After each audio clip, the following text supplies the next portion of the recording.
Welcome, everybody, to Casting for Two, the podcast, as always, hosted by yours truly, Chris. Hi, welcome, thank you.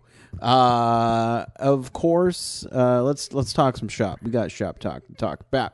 If you'd like to follow me more online, you can do that on my Twitter and Instagram, both at Casting for Two. If you're going to be in the Austin area the beginning of June, I will be attending a convention with Josh Silverman from Concal Productions, and I will be there in Austin, Texas, just hanging out, chilling. If you're at Dream Hack, which is the convention I'm going to be hosting a couple panels, which should be fun. Stop on by or take some photos of like a selfie of you with me in the background so that you can be like, hey, I was there, and then you can leave. That'd be fine.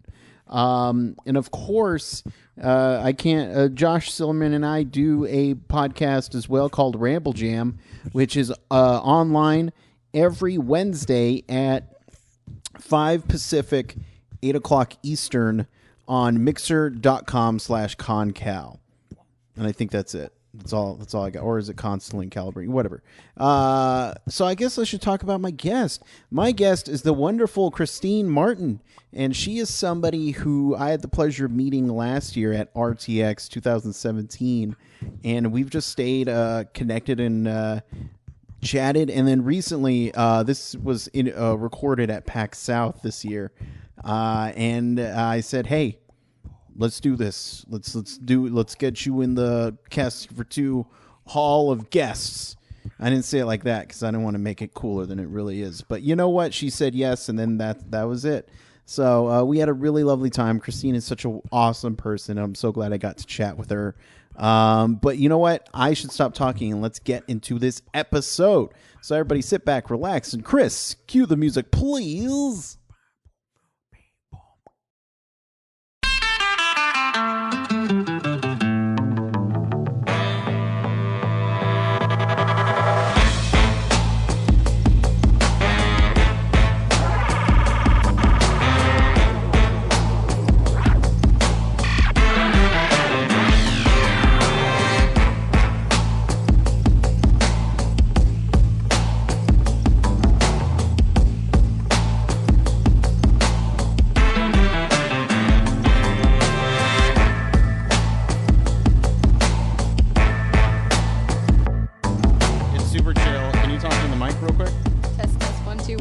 Test.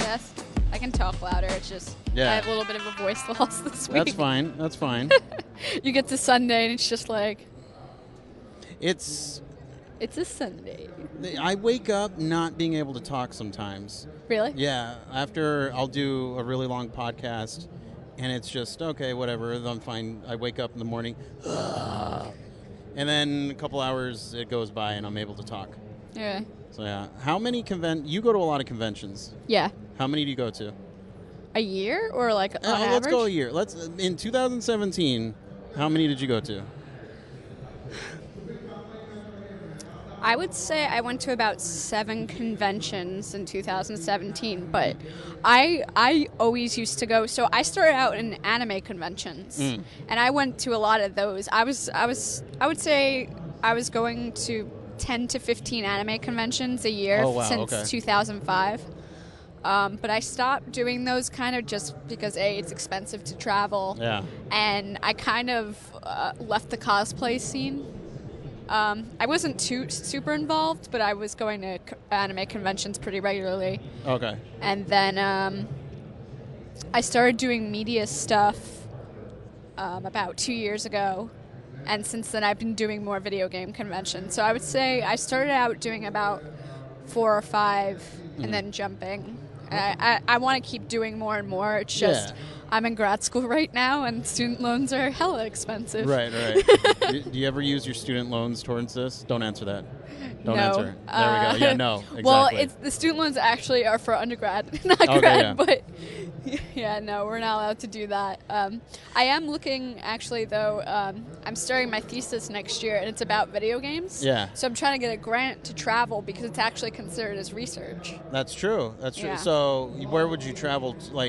Where would you go?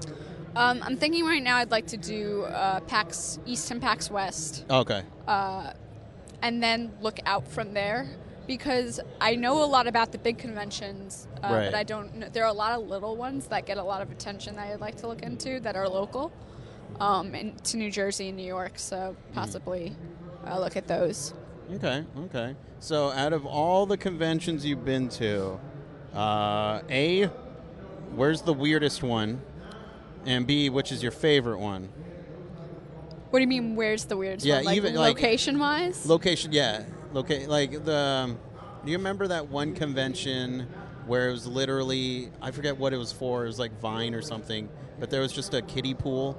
That was the Tumblr convention. That- They okay, only yeah. had one, and then it never happened again because Exactly. of that. I actually had a There we similar go. experience, now that I'm thinking about it, in Morristown in New Jersey. Um, They had an anime convention. I forget what it was called, but there was an anime convention, and it was 2 rooms in the Hyatt Hotel in Morristown, and it literally the same thing. There was like one tiny room with maybe 6 or 7 games, and then a panel room, and that was it. okay. And you had to pay like $30 to get in, and I was like, never again. Was there a big turnout? Too big, actually. They couldn't fit everyone Wow, inside okay. inside the convention Gotcha. area. Yeah, inside the 2 rooms. Yeah, so people were just wandering around the hotel. They're like, who are all these people? What are they here for? It'd be funny if they paid the amount, like a crazy amount, but they ended up just renting a room. It's like Renting 2 uh-oh. rooms, basically. Yeah. I no, don't like know. they physically rented a room in the hotel. Yeah, They're like, well- this is hotel Oh, con. like a hotel room. Hotel con, where you just rent rooms and you chill. Well, I've been to conventions where, like, people will have parties in their rooms, Uh-huh. and it'll be, like, close to 100 people in a room, and I'm just Whoa. like, this is stupid. Yeah. Like, this is a fire hazard right here. Right, right. I mean, they're fun. They're fun as hell, but it's ridiculous. Yeah. Like, you have people, like, spilling into the bathroom, chilling in the bathtub. You know what? I've had bathtub parties. But without the water, I'm guessing. Oh, yeah. No, I was with, we were doing some event in high school, and this was the Chris Macho era, where I don't want to sleep in the same bed with a man, so I slept in the tub, and I was like, all right. And it was nice because I got first dibs in the bathroom whenever I wanted, and I would lock the door so nobody could get in and mess with me. So I was like, all right. But it was I woke up just stiff because bathtubs aren't long. Mm-hmm. So yeah, Yeah. joint that's true. pain pretty much. What got you into media? I think when I got out of college, so when I was in college, I was part of the gaming scene at my college at a Drew University. Mm-hmm. And we're a pretty small school. We're only 1,500 people, so we had a really small gaming community. But I actually had a radio show while I was at Drew because we had our own radio station. Mm-hmm. And I was really interested in that. It really fascinated me, and I was like, oh, I could branch out from here. And when I was doing my research and stuff, I would always keep coming up on Gamer Assault Weekly. Okay. And when I first looked at it, the qualifications were a little outside of my experience at the time. Okay. But when I got out of college, I was like, oh, well, screw it. I'm going to apply anyway. Yeah. And about a week later, Vanessa reached out to me, our CEO. She reached out to me and was like, oh, we'd like you to interview with us. And I was really just starting out as a staff writer. I had written stuff before just for my own personal blogs and stuff. Yeah. But I've definitely branched out a lot more with Gamer Assault Weekly, like learning how to talk to developers, learning how to do film production, learning how to stream, all that stuff, just within the 2 years I've been here. Mm-hmm. It's coming up on 2 years, actually, about a year and a half. So I started out as a staff writer, and now I'm their senior community developer, Nice. and that's been a lot of fun. I actually do a lot of our Twitch ads and things like that. Okay. But conventions are always my favorite because just seeing the community that you're in and talking to the developers who make the games are always a good time. Nice. And so now I'm going to backtrack this. Sure. A long way. What was it about writing that had you hooked? Because you're getting your master's. I'm getting my master's in writing, yeah. Yes. Why would you do that to yourself? It's actually really interesting. So I switched majors a few times, and in undergrad I was pre-med, and then I finally I was theater. That was weird. And then I finally settled. I finished my undergrad in environmental science, and I realized how much I absolutely did not like being in the science field. I hated it. I absolutely despised it. But I couldn't figure out how I would be able to go out and get jobs without any formal writing experience. So I was working at my college for about half a year, and I was like, I need a career change. And I saw the college I work at has a really great writing program that my high school English teacher actually graduated from. There we go. And I talked to her about it, and she was like, totally do it. So I started last summer, and I plan on. I had mentioned I'm doing my thesis. I'm doing it in video game writing. I'm hoping to just stay with Gamersol Weekly as long as I can, but I'm actually looking to write for video games. Okay. That's the whole final goal here. Video game publications, websites, stuff like that? Not so much publications, but like writing story writing for video games. Okay, gotcha. That's what I hope to get into. And that's generally as a field, they're pretty small, but it's hard to get into because you need a lot of programming experience. Right. I was looking at stuff for writing side quests, actually, and a lot of them wanted programming experience. So I'm actually taking some side classes right now in programming. Okay. Python, C++, things like that. Gotcha. Nice. So that's actually where that started. I've been looking. To branch out, though, I'm actually trying to start some news videos, just personal projects, things like that. And the writing definitely helps because if you know how to write, a lot of stuff comes easier. Yeah. So now, where does your Twitter handle come from? Where's what? Your Twitter handle. Oh, my Twitter handle. Can we talk about that? Yeah. So. That actually is something that started actually not too recently. It's been about 2 years since that's been around. So for people's reference, it's actually at the Smollest Birb. Yeah. And so there's an internet meme called, you have a bird, but then you have a smaller form of it called a burb, B-I-R-B. Okay. And I have a friend who, he's Russian. He's from Russia. Okay. And he came to America for school. And he actually learned a lot of his English by watching YouTube and learning about memes. That's how he learned the majority of his English. Okay. And one day we were just hanging around. He was like, "Oh, you're small like Birb," because he was like leaning on me, and he's super tall. And you small like a birb. Yeah, I'm not even hitting 5 foot, and he's like 6'7". Right. He's a tall dude. He's a tall birb. And he just leaned over to me and was like, "Oh, you smell like Birb." So a bunch of my friends from college just ended up calling me Birb, and then it turned into the Smollest Birb, and I was like, "Oh, this is something I can work with." Right. It's actually really interesting, and it's funny how many people now have stopped using my real name and just call me Birb. Birb. Outside of my family, there's barely anyone who actually calls me by my real name anymore. They just call me Birb. Okay. And I'm fine with that. That's great. So I'm actually I just made a logo this year. I'm actually looking to start the Smollest Birb Productions. Okay. Cool. Which is going to be a YouTube and Twitch production. Nice. So that's where that comes from. See, if you, I don't know how you introduced us with your name because we met you at RTX. Yeah. I definitely would have been calling you Birb this entire time. Yeah, and I don't mind. No, it's I great. can't. It's too late. The opportunity's gone. Too late to switch back. No. No, that's cool. That's cool. Yeah. And so, what's the biggest kick you get out of doing the conventions? Like, why? Why do you do the things that you do? Yeah, it's so hard for journalists because a lot of us don't get paid for what we do. Correct. Yeah. So there's no real monetary value for a lot of us small time publications and things like that. But I think for me personally, the community side of it has a lot to do with what I do. because seeing other people get excited by what we're talking about and seeing them playing the games and getting excited about it, I think I draw a lot of energy from them, because I get here in the morning and I'm exhausted. And I'm like, sometimes I just don't want to do it. But then I get on the show floor and everybody's so excited and happy about the games they're playing, and that's a lot. That's where I get a lot of my energy from. And then I think it was when I got to the floor, I realized how small some of the booths are here. Like, they're not big names. They're like 2 to 5 people teams doing small games, which I think is great. And talking to them and seeing how excited they are about bringing their game to fruition. Yeah.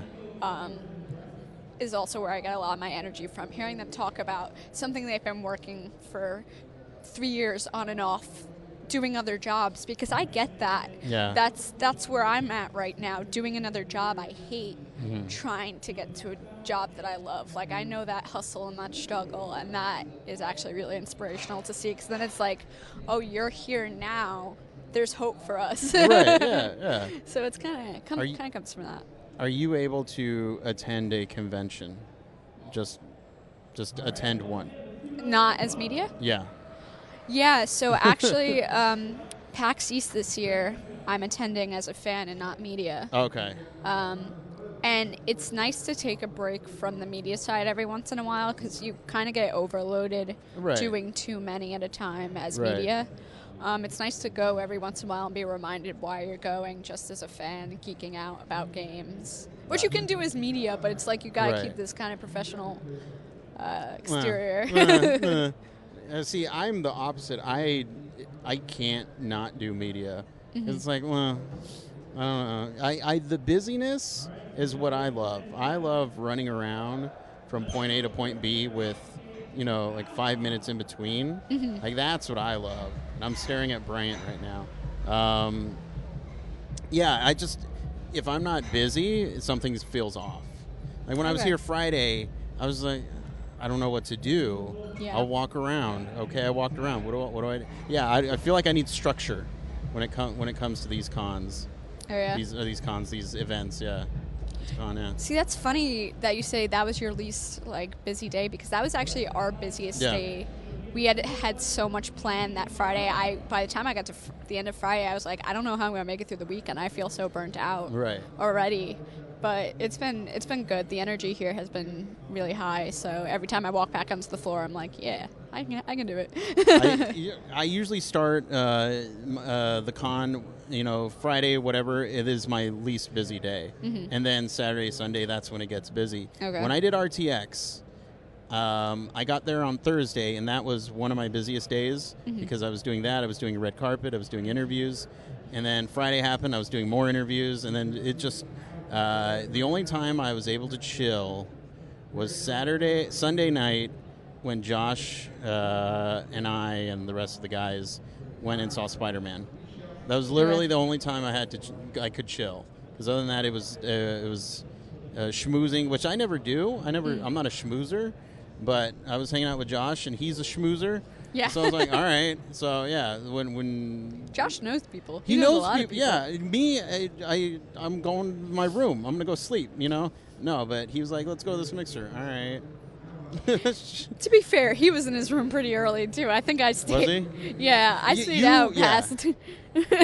Yeah. No, you guys were out late, and I was just like, it's 11, boy, it's getting tired, Yeah, it's really great though, because this is the first year that I've kind of gone to conventions outside the tri-state area. Like, this was my first year. Last year was my first year in Texas. This is my second time in Texas. And it was really the first time out of the tri-state, going to conventions outside the tri-state area. So RTX was kind of like a guinea pig situation for me, because it was my first time flying by myself. It was the first time going and doing reservations by myself, and I was really a one-man team when I did RTX, because Vanessa had her job, and I was the only other member of the team. So it was kind of hard because I wanted to enjoy it as a fan, but there was a lot of business to be done. But it was great. I met some of my good friends now at RTX. I met Kongel. I met you. Some of the developers that I've met there now I'm good friends with. And actually, one of the developers I met at RTX, we're working on possibly doing a music cover of his game. Oh, okay. So that's exciting. That's in the works. And yeah, I've still been talking to people in Texas. It's funny how many of my friends are actually not in New York anymore. Right. They're like around the country. So these conventions are nice because I get to see people I don't get to see on a regular basis. It's like, oh, convention's coming up in Texas. Right. I want to see this person, so I'll go. That's how I felt when I first met Josh at my very first RTX. Because I always thought him and Justin were cool guys. But, you know, I never hung out with them, nothing like that, until this last year. That's when I really hung out with them. But, yeah, and Josh will say this, for the first 3 years, he called me the koozie guy because I would hand out koozies. And, That's funny. And so he'd be like, you know, the next year he's like, who are you? I'm Chris, cast number 2. Koozie guy. And so I was like, yeah, that's me. That's me. So, yeah. It was funny how I was kind of just walking around by myself, and the Konghale guys kind of adopted me into their little they're group. adopters, yeah. That made me so happy. I was just waiting on the line by myself for the escape room thing, Right. And they were like, "Oh, why don't you come with us?" And that's how I met Blake and Taylor and everyone. So that was great. That was a great experience, actually. Just meeting those guys and seeing how they handle me and how you handle me is completely different than how. Yeah, they're very unprofessional, like myself. I'm very professional. I told Josh that if I were to do media with you guys, I would fire you guys all, and I would take over. Really? Yeah, I would. I think they do a good job. No, like they'd be on camera, but behind the scenes, it would be just me. That's different. Yeah. I'm like, you guys are fired. Josh is the in front of the camera guy. I scolded Josh on his cord wrapping skills. Oh, goodness. And he was like, all right. Well, it's funny to gauge where I'm at by looking at other people, and then I look at other people and I'm like, oh, I'm a piece of crap. Nah. Yeah, no. But it's been getting better because I've actually been learning a lot from you guys, so that's been fun to learn, personally and for the company. And I mean, working for Vanessa and everyone has been great. Working with them, learning a lot from them. I've become a better Twitch streamer. Or I'm going to be a Twitch streamer when I eventually stream. Yeah. Right now it's not in the cards because of PC parts, but naturally. Console is coming up soon, actually. I'm planning on starting PlayStation games. Nice. So I've been talking to some developers here about working on some dev stuff with them. Nice. Maybe dev days, stuff like that. So we're looking into doing that. And balancing my job and doing GAW is it's tricky, but it's doable. It's really nice because I work at a job where I'm sitting at a desk for 8 hours a day, but while I'm at my desk, I'm doing a majority of what I'm doing is doing writing for GAW. Oh, okay. And then I do my second job. What if you did live streaming from your desk of you just working? Jeez. See, the thing about that's funny is because technically I'm not really supposed to be doing the amount of writing I'm doing at my desk, but I was actually doing Twitch clipping once at my desk, and my boss walked in. He was like, "Oh, Twitch, awesome!" I was like, "Oh, thank God." No. For the people at home who would like to follow you, read the writing, and all that good stuff, where can they do that? So I'm actually working for 2 different publications right now. They can find me on GamerAssaultWeekly.com. They can also find me at we talked about my Twitter handle, the Smollest Birb. I also work for a smaller publication called the Senpai Project. I'm a freelance writer for them. They can find a lot of my work there. And yeah, that's pretty much it. I mean, I'm on Facebook, the Smollest Birb Productions. I'm on Twitter. I'm on Twitch as the Smollest Birb, so that's pretty much where they can find all that good stuff. And eventually, coming up pretty soon, I'm going to start doing... I've played violin for 18 years, so I'm going to start doing video game covers on YouTube under the Smollest Birb Productions. There we go. Well, thank you. Thank you for having me. Of course. Awesome. See, now I have to do this next year now, don't I?